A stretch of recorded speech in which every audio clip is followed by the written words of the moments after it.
Casablanca foi lançado há 82 anos esta semana. Um dos maiores e mais icônicos filmes de Hollywood, a história por trás das cenas é como o início de uma linda amizade. Em 1938, o dramaturgo Murray Burney e sua esposa visitaram a Europa controlada pelos nazistas. Em uma pequena cidade francesa, eles foram a uma boate com vista para o Mediterrâneo. Um pianista negro tocou jazz para uma mistura de franceses, nazistas e refugiados. Foi uma imagem que Burney nunca esqueceu. Retornando aos Estados Unidos, Burney e sua parceira de escrita John Allison escreveram um roteiro e o chamaram de Todo Mundo Vem ao Hicks. Eles o escreveram como uma peça da Broadway, mas acharam difícil encontrar produtores. Muitos teriam ficado desanimados com o que viram da baixa moral da protagonista feminina. Em 1941, supostamente um dia após o ataque a Pearl Harbor, a caçadora de talentos Irene Diamond leu o manuscrito. Chamando de besteira sofisticada, ela o recomendou ao produtor da Warner Bros., Raul B. Waris, e ele comprou os direitos por $20.000, um recorde para uma peça não produzida na época. Em 1938, a United Artists lançou um filme tematicamente similar chamado Algiers. Esse foi um grande sucesso, então Wallace seguiu o exemplo e mudou o título do roteiro de Burney e Allison para Casablanca. Os primeiros escritores trazidos para adaptar o manuscrito para um roteiro foram Aeneas Mackenzie e Wally Klein. O trabalho deles não foi usado quando eles deixaram o projeto após 6 semanas e foram substituídos pela dupla de roteiristas gêmeos idênticos Julius e Philip Epstein. No início de 1942, os Epsteins foram recrutados pelo diretor de Hollywood Frank Capra, que queria que eles ajudassem em sua série de filmes de propaganda dos Estados Unidos sobre a Segunda Guerra Mundial, Why We Fight. Eles deixaram Casablanca e foram substituídos por Howard Koch, que recebeu a tarefa de terminar o roteiro. Um mês depois, os Epstein estavam disponíveis e foram recontratados para terminar o roteiro, que foi escrito durante as filmagens. Os Epsteins e Koch são roteiristas creditados, mas os relatos divergem sobre quais escritores foram responsáveis por quê. Os Epsteins receberam $30.000, e os Koch, $4.000. A primeira consideração de Wallace para dirigir foi William Wyler, e Howard Hawks supostamente aceitou a oferta. Depois de ter enorme sucesso trabalhando com Michael Curtiz em As Aventuras de Robin Hood, Wallace o trouxe para dirigir Casablanca. Relatos apareceram na imprensa em 1941 de que os 3 protagonistas do filme tinham sido escalados como Ronald Reagan, em Sheridan e Dennis Morgan. Isso nunca foi o caso, e acredita-se que a história foi plantada por um publicitário de um desses 3 atores. John Allison disse que quando ela estava coescrevendo o roteiro, a pessoa que ela imaginou no papel principal de Rick Blaine era Clark Gable. Curtiz sempre quis apenas Humphrey Bogart, e ele foi rapidamente escalado. Allison disse mais tarde que ela tinha pensado em Bogart como um bêbado comum.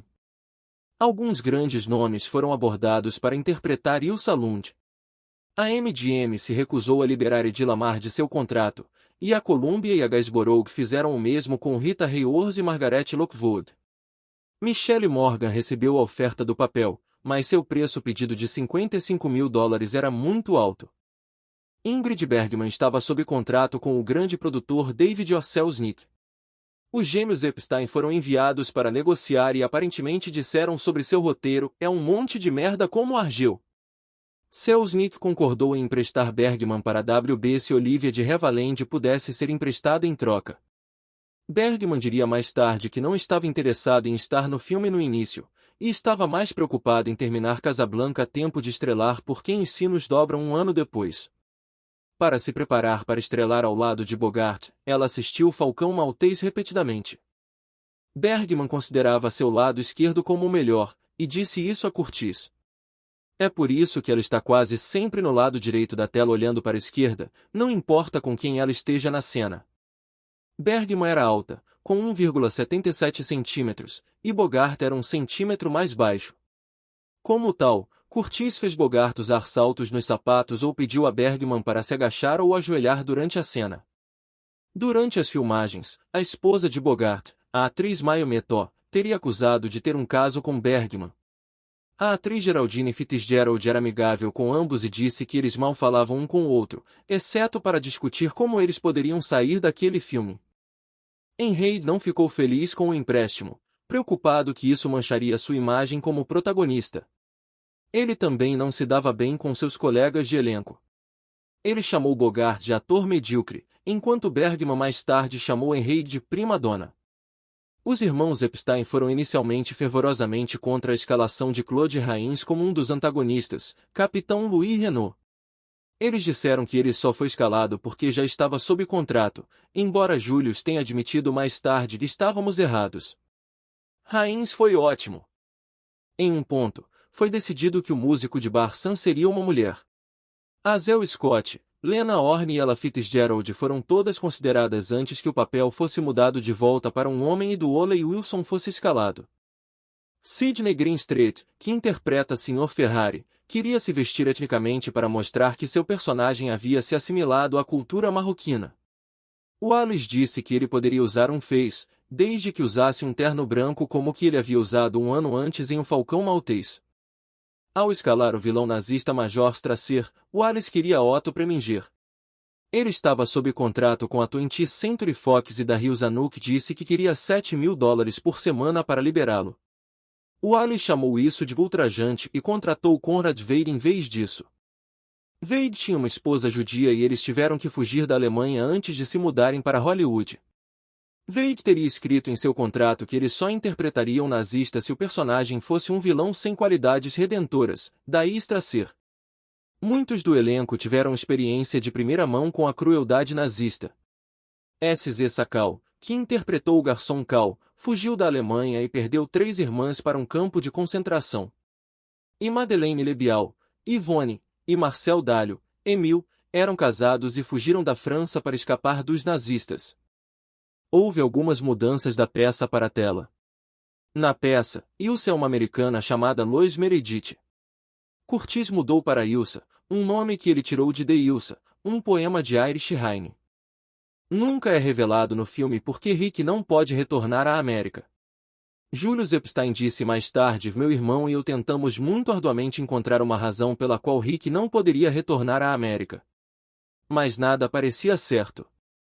Finalmente decidimos não dar nenhuma razão. Uma das falas mais famosas é quando Rick diz: toque de novo, Sam. O problema é que essa não é a fala. Na verdade, ele diz: se ela aguenta, eu aguento. Toque. Como resultado da cena famosa, o piano que Ole Wilson tocou foi vendido por $600.000 em um leilão em 2012. As cartas de trânsito que desempenham um papel tão importante em pontos da trama ao longo do filme não existiam de fato na França controlada por Vichy, elas foram inventadas pelos escritores. John Allison sempre dizia que esperava que alguém a pegasse, mas ninguém nunca o fez.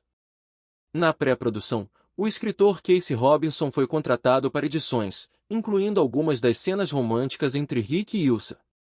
Ele recebeu créditos, mas disse que era porque na época ele só estava levando créditos por roteiros que ele mesmo escreveu. Ele se fez de roteirista e não ganhou um Oscar.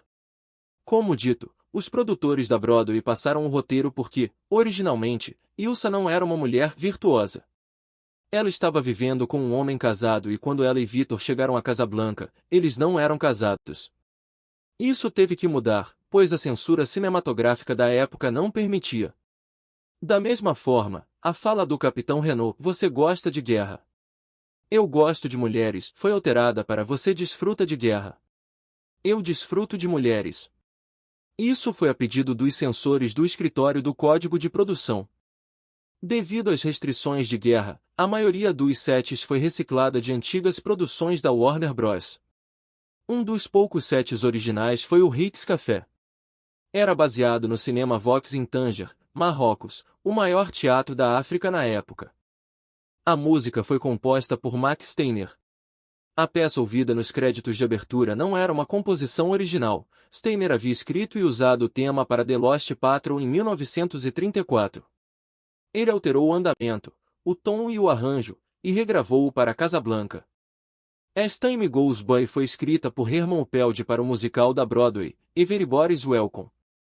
Rupi Elde foi colega de quarto de Murray Burnett na faculdade e a música foi escrita na peça.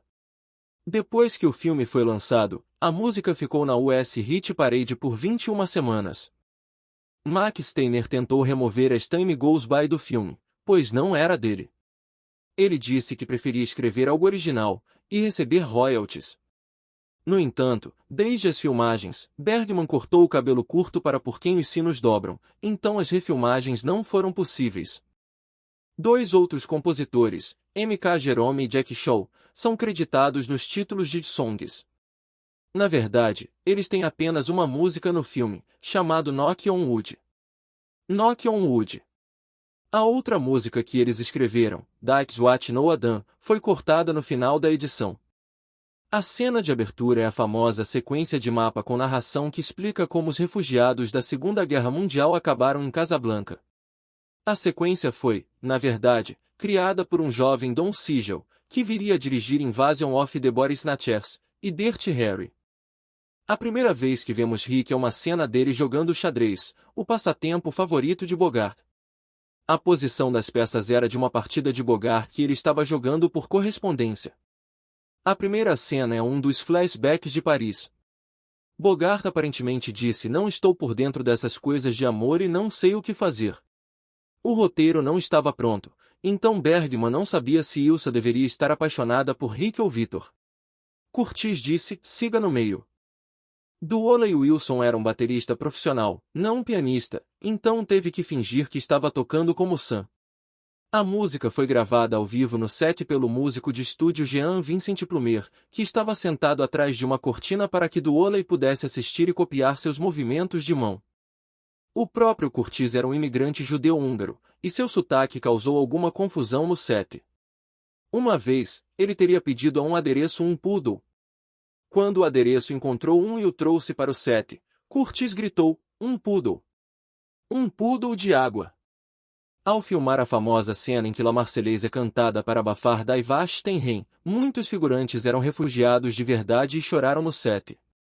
A cena foi inspirada em La Grande Illusion de 1937, onde soldados franceses em um campo de prisioneiros de guerra cantam a música como um ato de desafio.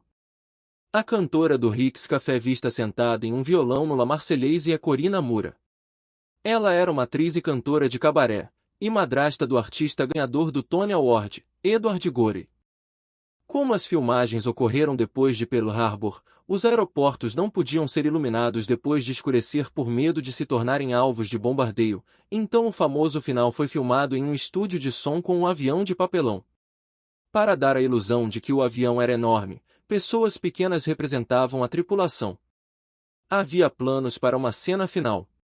Vimos Rick, Renault e um grupo de soldados franceses em um navio. A ideia era incorporar a invasão real dos aliados em 1942 no norte da África. Foi descartada quando Wallace disse que seria um erro terrível mudar o final. O famoso pôster apresenta uma ilustração de Bogart como Rick empunhando uma arma e usando um chapéu fedora.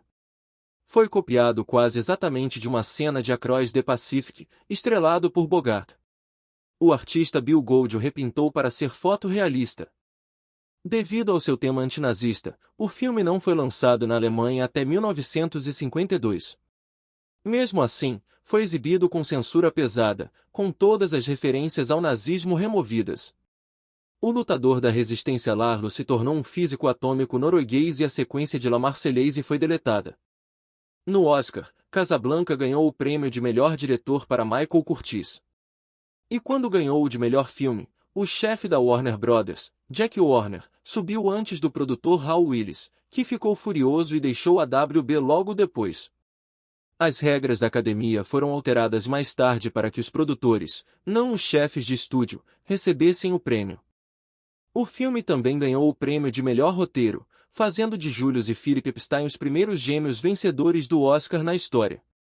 Com um orçamento de aproximadamente $900 mil, arrecadou 6,9 milhões nas bilheterias, tornando-se um grande sucesso. E hoje, Casablanca é amplamente considerado um dos maiores e mais influentes filmes de Hollywood. Por causa do sucesso do filme, a Warner tinha planos para uma sequência, que se chamaria Brazzaville. Bergman não estava disponível, então Geraldine Fitzgerald foi escalada para interpretar Ilsa. Havia rumores de que seguiria Rick na trilha de agentes nazistas em Tanger, mas a ideia foi descartada. Finalmente, as coisas poderiam ter sido tão diferentes. Casablanca foi escolhida como cenário para a peça, então o filme, por ser uma das principais paradas para refugiados fugindo da Europa ocupada pelos nazistas. Originalmente, porém, seria ambientado em Lisboa.